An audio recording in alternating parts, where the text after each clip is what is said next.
So, do you know what a happiness index is?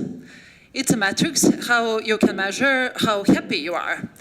And I must say that yesterday and today, my happiness index is very high because I'm so satisfied with this conference. And I would like to say thank you, starting from the organizers, great speakers, and great people who attended the conference. I don't know how do you feel, but I feel really very happy. And I know my talk is the last one. I don't feel any press or stress now. Although I know that there is maybe some possibility that my talk has some impact on your happiness index. So I'm going to do my best in order to try to increase it, if it is possible, of course. So, it was 1962, a small village in New Mexico. A small boy who lived there was 10 years old at that time, and he liked nature. But maybe it's not so strange because his father was a biology teacher. And one day, his father came back from work and was very enthusiastic, and he told the boy, "Do you know what happened today? There are some great scientists who received a Nobel Prize in biology because they described the molecular structure of DNA. You should take a deeper look at that DNA stuff," he told him. "It sounds very interesting." And the boy listened to his father. In fact, he dedicated all his life for DNA research. And what happened? 50 years later, in December 2015, now in December, he, together with two other scientists, received a Nobel Prize because they discovered and described a new mechanism that is called DNA repair. Maybe you remember, oh, what happened? Sorry. From the school days, that DNA chain consists of 4 proteins that are repeating: adenine, guanine, cytosine, and thymine. And there is some great mechanism that can discover a bug in the system. Something is wrong with this protein. And then this protein is isolated. Then another mechanism comes in place, which is called genetic seizures. And the genetic seizure cuts that bad protein from the system and replaces with a new, good one. And then the whole chain is repaired. Isn't that fantastic? Couldn't we do the same thing with our software systems? Maybe we did the first part, auto-bug detection, with all those automatic tests and coverage, but we missed that part, auto-bug repair. So I think that biology is so inspiring, not only for biologists, but even for us who work with software development. But before I continue with the inspiring theory of evolution, let's present myself first. Yes? So here's my genotype. And you know, we are all born with a certain set of genes. It's like a set of potentials that we have. But not all of them are exposed. Only some of them are exposed. And it's called phenotype. So with this genotype, I resulted in the following phenotype. Regarding the brain type, I don't know if it is really written in the DNA or not, especially not after Naomi's talk that she said, we don't know if we are born with all those things that we are doing in life or not. But I really feel that I'm born with such a brain who likes mathematics and computer science. And I have been developing back-end for almost 20 years. And the latest 10 years, I have been developing high-performances electronic trading systems at FIS Front Arena. At home, I live in symbiosis with Gustav Boström. He works for an agile Swedish company called Crisp. And he is a very agile and lean guy. I'm also agile and lean. So we raise our 3 offsprings in an agile manner. So my husband is teaching them that well-known agile principle, delay all decisions for the last responsible moment, while I'm teaching them much more optimize the whole and eliminate waste. But go back to the inspiring evolutionary theory. First, I have to ask, do we have any biologists here? We have one anthropologist, but do we? Aha, great. Earlier, I never asked this question because I thought, oh, it's software development conferences. But a month ago, I was in London and presenting a similar talk in front of the Adventures with the Agile community. And after my talk, one guy approached me and he said, oh, do you know, I'm in fact a biologist. So he studied biology and then he changed the profession and now he's working in IT. So I think it's interesting. So great that we have some people from biology side. But it was 1859 when Darwin published a book, Origin of the Species. It was evolutionary theory, a lot of new ideas. Natural selection, variations, overproduction, fitness, and struggle for existence. But instead of reading this book, we are going to borrow Darwin's eyes and take a look at software development through Darwin's eyes. What do you think? What can we see if we borrow his eyes? How would he see on software development? Software systems as a species, a product as an organism, customization, different variants of product that we are creating, variations. And what is natural selection? It's a customer's choice. Which products do they choose? All species reproduce. Reproduction is one of the most main properties of species. We also do reproduction in software systems. How? We are creating releases. We are creating releases, packaging them, and releasing. Creating releases, packaging them, and releasing. And usually, we end up with overproduction. And it's exactly what most species do. And we struggle for existence on a very tough business market all the time. But going back to the genotype, what would be genotype in software development world? How I can see it? What is genotype? What is phenotype? Genotype is a software architecture or design. And phenotype is the way how other people see our systems. It's in fact user experience. And probably you recognize this picture from LinkedIn and the internet. Usually, user experience differs very much from the original design.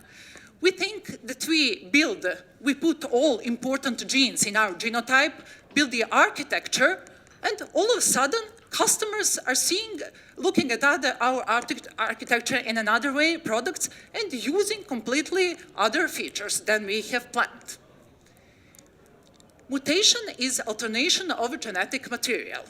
So a given genotype in different environments can result in different phenotype. So environment has a huge influence on genotype.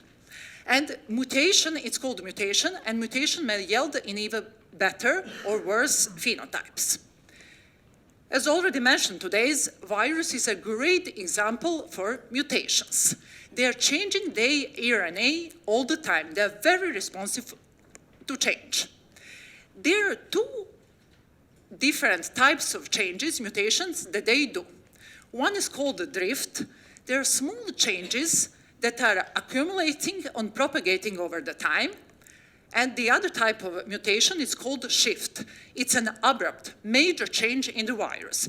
And it's something that influenza virus is doing, and that's why it's sometimes so difficult to find vaccination against that, because they change all proteins, the set of proteins, an abrupt change. Does it remind you on something that we are doing in software development? Small changes accumulating, propagating the time, or sometimes an abrupt major change. I think that Eric Ries was inspired by virus's mutation Because drift is nothing else than persevere, small changes in the same direction. Shift is a big, abrupt change in completely another way how you develop your system or your product. You recognize, you know the concept of a lean startup. So you build MVP, measure and learn, and then from learning or validate or experiment, and then you decide, I should continue developing my architecture or product in that way, persevere that direction, or do the pivot, completely change because it's completely wrong the way how I build it. Gene flow or migration is any movement of individuals or genetic material that they carry from one population to another. And it leads to the genetic diversity. And it's very important for the long-term survival of species.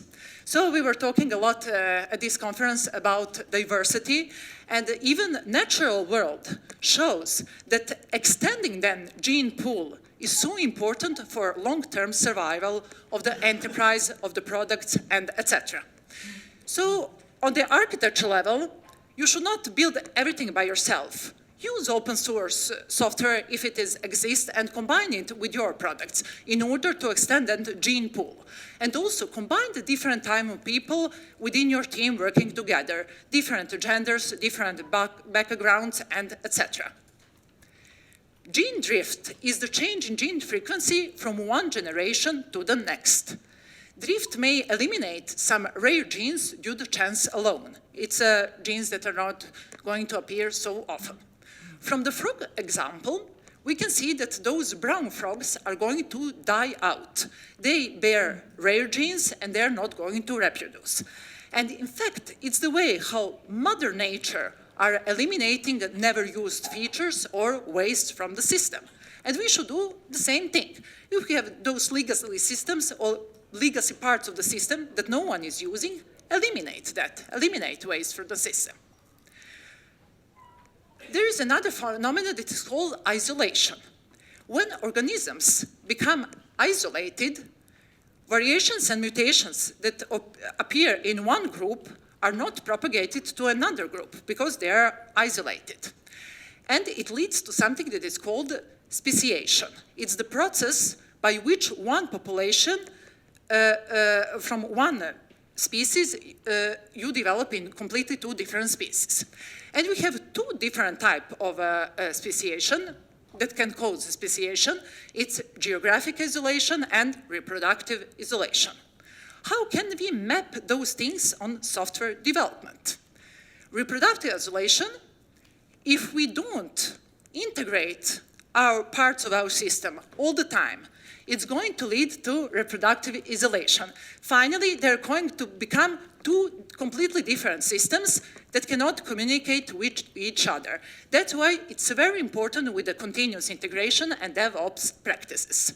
Regarding the geographic isolation, distributed teams and offshoring. When we think distributed teams and offshoring, they're part of the same company, we should take care that they don't become a separate new species, that we work closely together with each other all the time.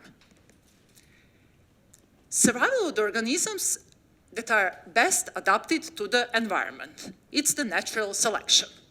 But there are always variation within species. But some advantageous variations allow members of the species to survive better than the others. So it's nothing else than the best market fit. Some variants of our product are going to survive better than the other. And the art and science is to capture those advantageous variations. The presence or absence of gene fundamentally can change the course of evolution. If you have one gene, you get one variant that is maybe very successful, as for example Mary presented today with that button, register or just continue. So it can be just one gene that can fundamentally change the course of evolution. And it's nothing else than pivot or persevere, if you have that gene or not. Also, natural selection acts only taking advantage of slight successive variation. All the time there are slight successive variation.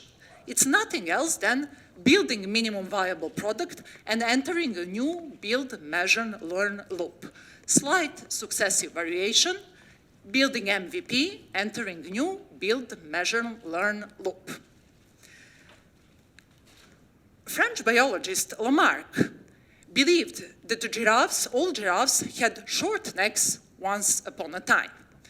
Food, leaves, was up on the trees, so they couldn't reach the food, and they were stretching their necks in order to reach the leaves and food. And every next generation, giraffe generation, got longer neck, and according to his theory, the final version of giraffes got long necks, and they could reach leaves that were on the trees. Darwin said something completely else. He said there were giraffes who had short necks and giraffes who had long necks.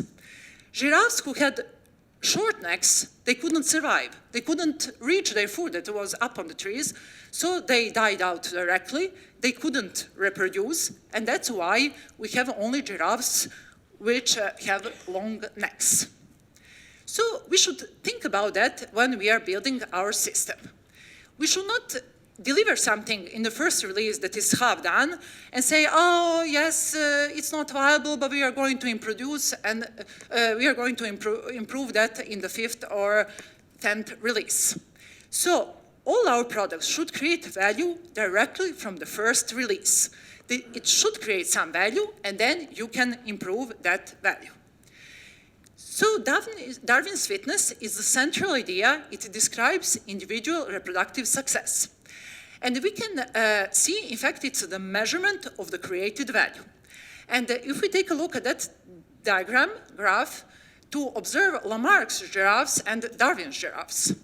Lamarck's giraffes, they couldn't survive. If we had released them to the customers, they would have died out directly. So they didn't produce any value for a long period of time, and then, according to his theory, maybe those giraffes that got longer necks, they would have started producing a value. Darwin's giraffes were creating value from the early beginning. So from the first version of giraffe, they were viable, they could survive, and probably they were then improved by time. It's very interesting then point about value creation. So you say you are building MVP and improving in every next version, and you are so concentrated and focused, it creates a value and it's viable. But when to stop? When you have finished, got the final release, when it's good enough or optimal solution. I like this Scott Tumbler's slide. He's saying that usually when you build one product or system or architecture, here's the effort that you invest, and here's value that it creates.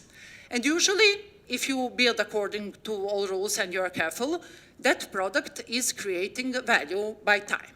And you're investing more and more effort, and it's creating more and more value. And at a certain point of time, it reaches the maximum of this curve. And after that, even if you're investing more effort and money and everything else, it doesn't produce more value. You have different scenarios how it can continue. Maybe it's a constant, that it reached the maximum value that it could produce and constant. Maybe it starts dropping down, maybe it starts dropping directly. So then the art is to capture this maximum of curve.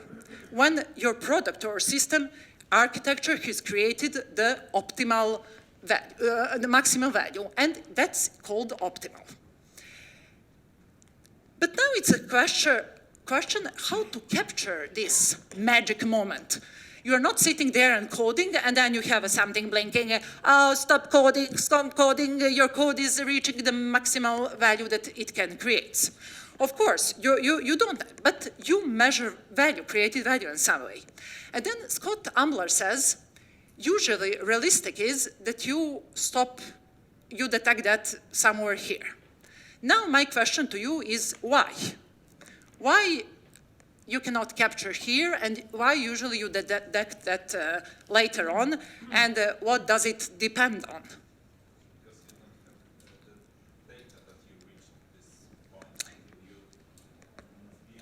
Yes. In fact, the answer is, it depends on then the feedback loop, how you measure the value, and when you get information from the customer or whoever use your system. So it depends on then feedback loop when you deliver something and get and receive value. And then he said also, all those optimal or good enough solution, they're situational. It depends on the situation, on the environment. It depends on the company, on the customers. And then it's something that is called fitness landscape or adaptive landscape. Have you seen that graph? It visualized the relationship between genotypes and reproductive success. So, for us, what is genotype? According to my theory, it's our software architecture. And then you are seeing then, for example, here is a variant with the gene A and gene B, so different architecture. And reproductive success is the value that this architecture or system creates. And then you put everything in the given context or environment, because environment has a huge influence on both created value and the phenotype. And then you maybe can get, as a biologist, are taking a look at that graph, how your architecture can create different values in the different environments for the different customers. And then I was thinking, okay, but example with the giraffes, it was an easy one. It was just a question if it could reach leaf on the trees or not. But we have a much more complex situation about measuring the value, the created value. It depends on from which perspective you take.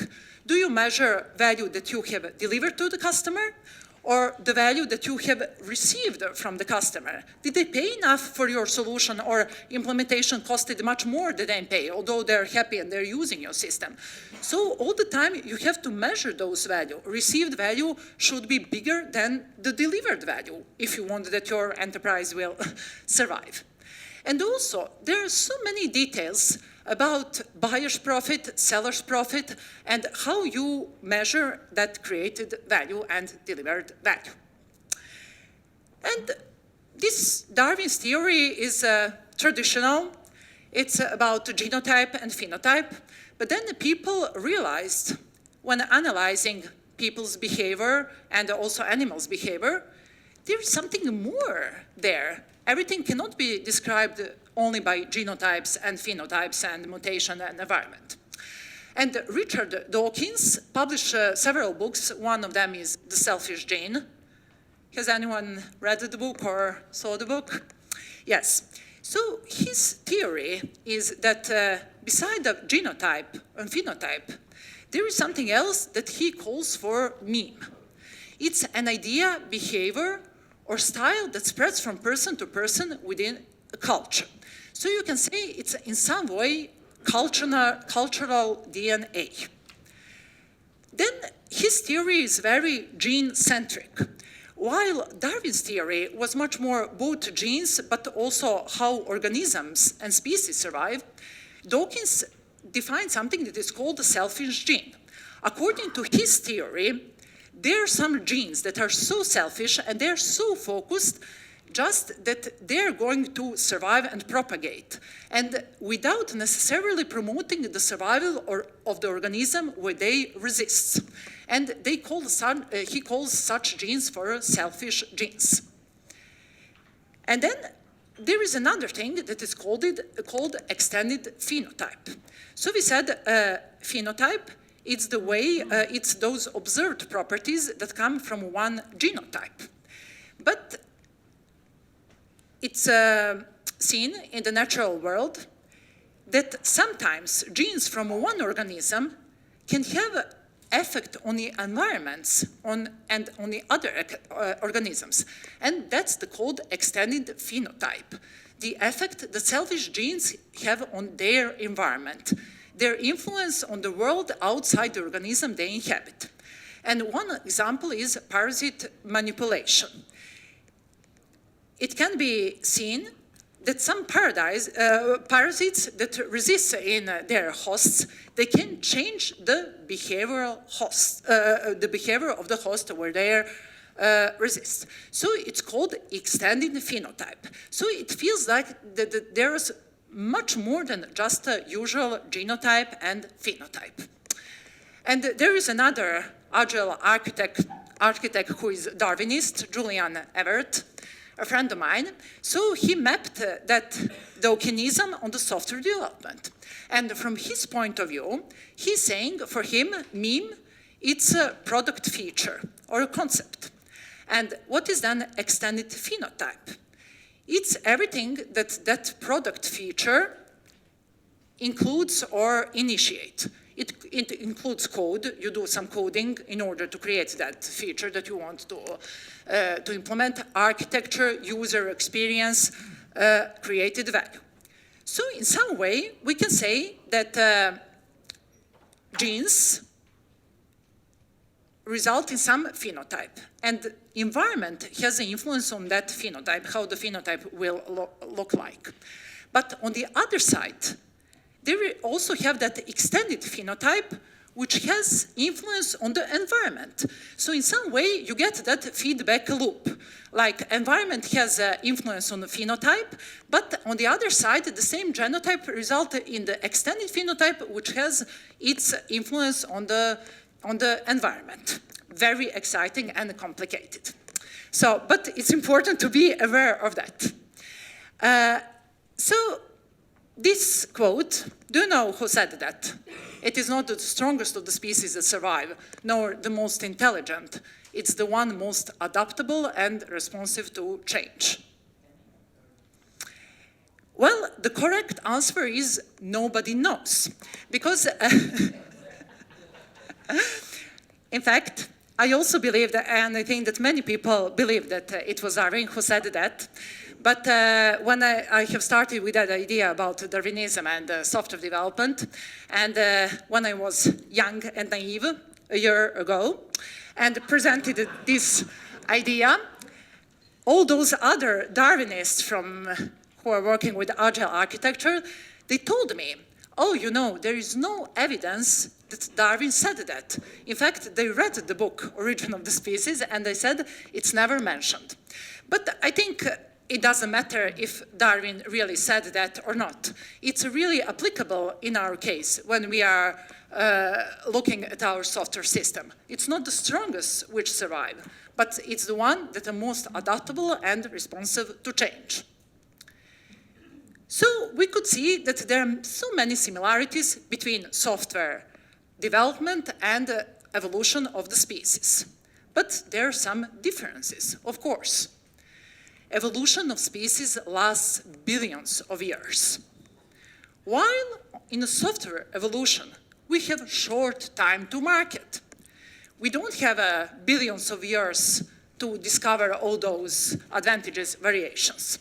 And regarding the software development, we have creators. We are creators of our systems, and we can build them in that way to be sustainable, adaptable, and responsive to change. How? For example, by following the Manifesto for Adaptable Software Development proposed by Chaim Maccabee. I can recommend reading articles on his blog, Effective Software Design. At least I like to read it. He said, experimentation instead of specification. The discovery of requirements through experimentation.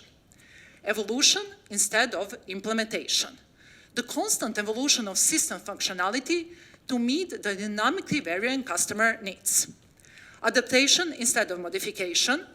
Software development should allow the existing code base to be easily adapted in order to satisfy any change in requirements, and extension instead of growth. Software development should allow the easy extension of the system functionality, as Mary also mentioned today. Not that it should not be difficult to big in that big enterprise architecture system, but have those extensions that are easily to change. And also, instead of relying on predictions, we should take advantage of variation. Exactly as Tim Hartford wrote in Adaptable, from predictability to experimentation. Do exactly what the mother nature does. Create variation, select what succeeds, and repeat. So it's much more about the probability than the predictability, because you cannot predict the unpredictable business market. But also, it's important, if you are for experimentation, the environment must be safe to fail. If your company and enterprise does not support such environment and are doing punishment-driven, they're like, bug in the system now, your bonus is decreased, then it won't work. So the environment must be safe to fail and support experimentations and early failure and early learning. There is another thing that is talking a lot in the context of an experimentation, serendipity. It's accidental discovery, or maybe more general translation is sudden happiness. So it showed during the time that some discovery were made by accident.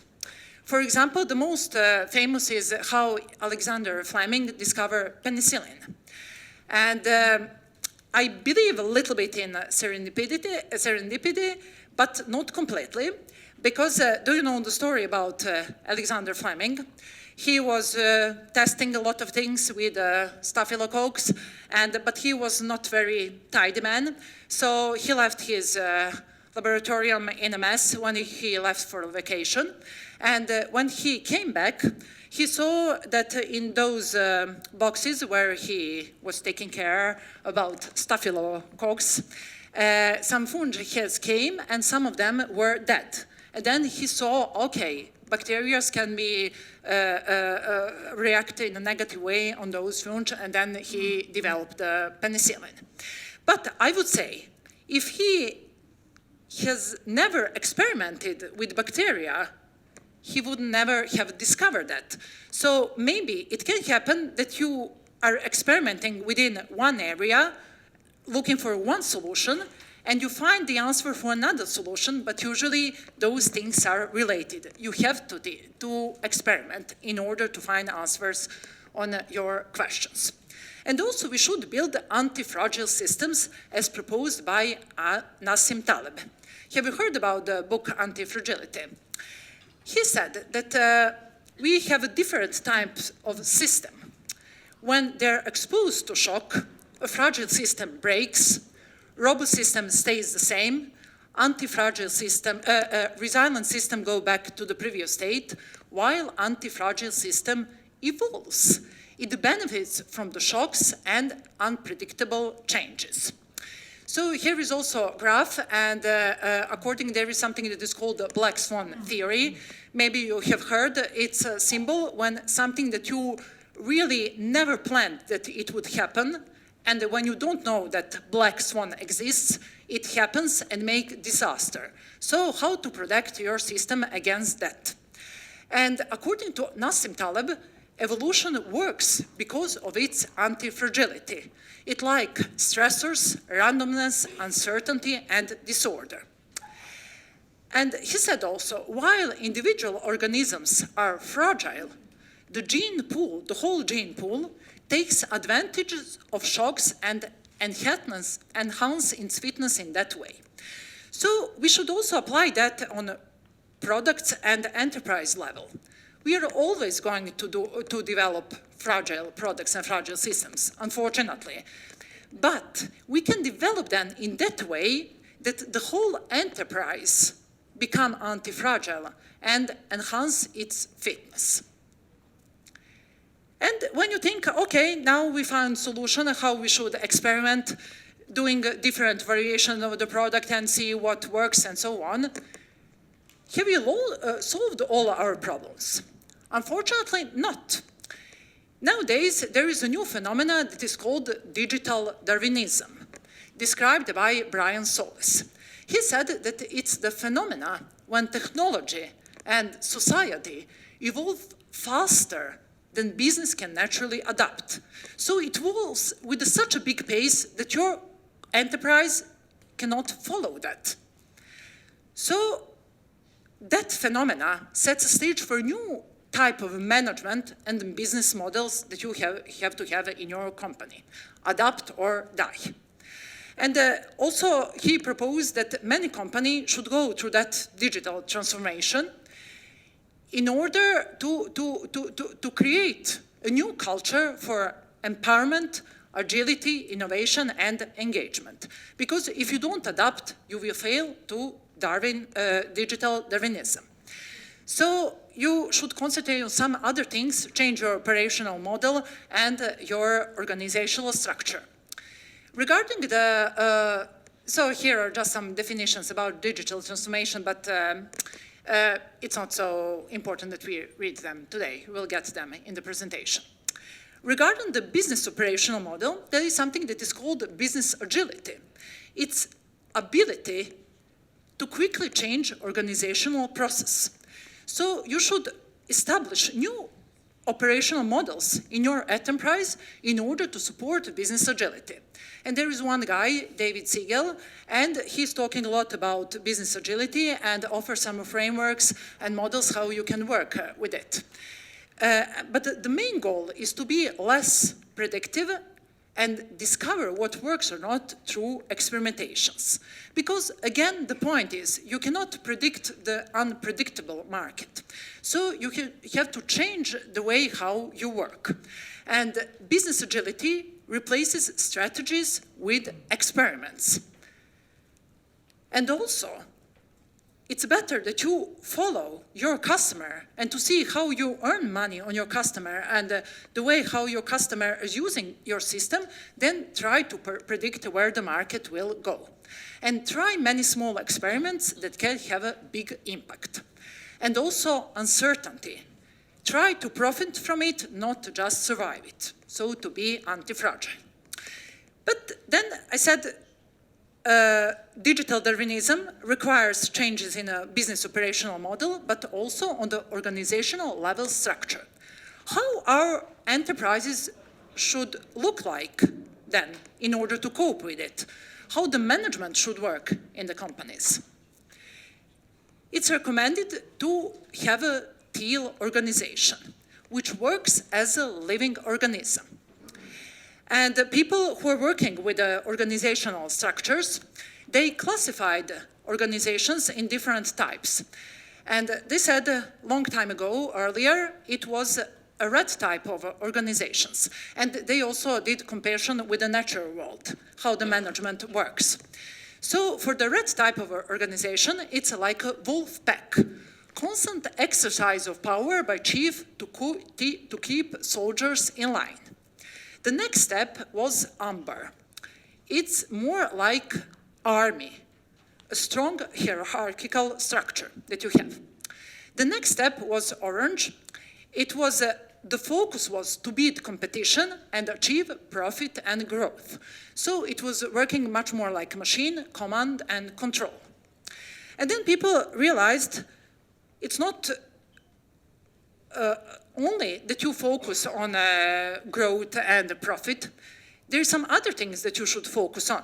And then we are coming to the next type. It's a green type. It's like a family, that you focus on culture and empowerment of people who are working there. And the last stage, that it's now like the ideal type of organization, is a teal organization with a self-management. And it's working like living organisms, different organs that we have, all of them are self-standing, but they work together as an organism. I know that there is also one book about teal organizations, but I also have the example. That company that was mentioned on the beginning of my talk, CRISP, it's an example of a teal organization. And they also published their CRISP DNA on their website. So if you're interested how they work, you can read there. But of course, I have to add, they're a smaller company, just 30 or 40 employees. I haven't find any example about teal organization that has like thousands of employees. So, how about open source? Yes. I mean, isn't that exactly what open source does? It's a teal organization? Yes, that's true. That's true. And then I was thinking, like, okay, teal organization, self-management, like a living organism, comparison to the natural world, but in natural world, we always have alpha male. Who takes that alpha male or alpha female role in a teal organization? So I was pretty curious, and I did some Google research, and I was so interested to know how it's defined, alpha male or alpha female in a natural world. So I found on one website, which has nothing to do with the software development, the following definition: what is alpha male in a natural world? Is a man of value, not a man of success. Helps others to accomplish their dreams. Leads by example. A good storyteller. He's not worried about tomorrow, he's busy working for today. He's made mistakes, but he's able to talk about them and find humor in them. He cares how he makes others feel. And when I read that, for me, it was a description of some other role that I'm very familiar with nowadays. Do you feel that you see some similarities with some roles that we have in Agile organizations? For me, it's exactly what is Agile leader. And also on the CRISP website, Henrik Niebuhr described his definition, what is Agile leader. And it's interesting that he is using alpha female version. It doesn't have to do anything with me. I didn't have any influence on him, but it's nice to see that he wrote she. She holds people accountable for their behavior more than their success, results. She gets people inspired and rail around a higher purpose. She's passionate about getting people aligned towards the common goal. She ensures that when things fail, that they fail early and then you can learn from the result. And she rewards people for learning rather than punishing them for failing. So you can really see that there are many similarities between alpha male or female role in the natural world and Agile leader. So I don't know if I fulfill some or all of them Agile leader role or alpha female, but I can say and finish my presentation with this. I'm at least adaptable to change, so please give your feedback. Thank you for your time.